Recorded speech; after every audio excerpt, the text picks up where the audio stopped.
জুড়ে দে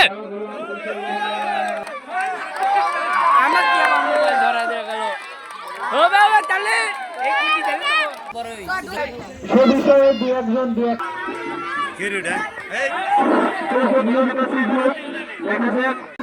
উপরে ওঠা তৈলাক্ত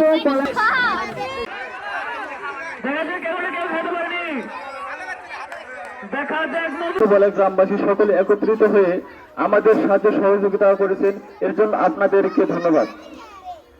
আসলে আমাদের মূল উদ্দেশ্যই আমরা মাদক থেকে দূরে এসে আমরা সমাজটাকে একটু সুন্দর পরিবেশে নিয়ে আসার চেষ্টা, আমাদের এই গ্রামটাকে সুন্দরভাবে রঙিন ভাবে রাঙিয়ে দিতে চাই আমরা।